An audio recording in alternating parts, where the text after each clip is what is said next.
On est le 13 aujourd'hui dans le mois de Tevet. Tevet, c'est un beau mois. En général, les choses, Bezrat Hashem, ils doivent commencer à être beaucoup plus claires. Et c'est une paracha qu'elle porte le nom de la vie. Vayehi.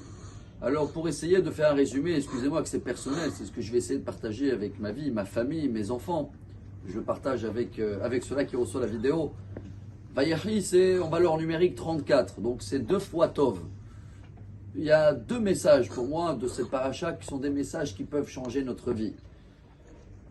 Le premier, c'est que Yaakov, quand il va commencer à bénir ses enfants, il a une reproche à faire à Réhouven. Il va le faire une reproche. Mais cette reproche-là, elle remonte 48 ans en arrière. Et nous, on a vu ensemble ce midrash que je le trouve incroyable. Même si Réhouven, il avait fait quelque chose qu'il ne fallait pas le faire. Il s'est mêlé ou son père devait dormir, peu importe, un détail. Pendant 48 ans, Yaakov a jamais fait la reproche à son fils. C'est incroyable. Comment on peut attendre comme ça et patienter parce que ça sert à rien de faire la reproche avant, parce que ça l'aurait justement, selon un des midrash, tellement pouvait le blesser et vexer son propre fils qu'il pouvait quitter la famille et aller abandonner. Imaginez-vous quel message de vie, combien j'espère en tous les cas pour moi la prochaine fois, avant de faire un reproche. Alors déjà à quelqu'un de proche, je vais attendre j'espère 48 minutes, hein, mais imaginez-vous la honte à quelqu'un qui n'est pas proche. Nous, directement, on n'attend même pas 48 secondes et on fait les reproches comme on veut. Voilà un premier message qui peut changer notre vie.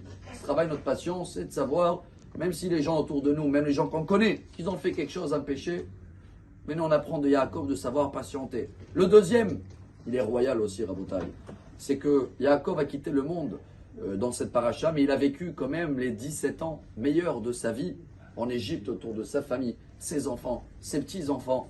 Et pendant tous ces 17 ans-là, il n'a jamais eu l'occasion d'être tête à tête avec son fils Yosef pour le demander, mais dis-moi Yosef, qu'est-ce qui s'est passé ce jour-là? Yosef a tout fait de jamais rester seul avec son père. Toujours il était entouré par des gens étrangers, exprès, pour pas jamais dévoiler à son père qu'est-ce que ses frères, ils ont fait à lui. Quelle force, Rabotai. Nous, directement, il y a un problème, on le raconte, on le partage. Regardez cette force que Yosef garde en lui-même pour que papa n'est pas au courant, que la famille, elle est toujours unie. Rabotai, pour moi, c'est les 2 plus beaux messages de la vie. On a vu que la paracha dit Vayehi, c'est la vie, et c'est en valeur numérique 2 fois Tov. Alors chacun qui veut améliorer sa vie, de faire encore plus Tov, la paracha se termine avec Hazak, Hazak. Ça veut dire c'est des messages durs à faire. Il faut dire Hazak pour ceux-là qu'ils arrivent, retenir un petit peu les reproches dans la propre famille, dans l'entourage, etc.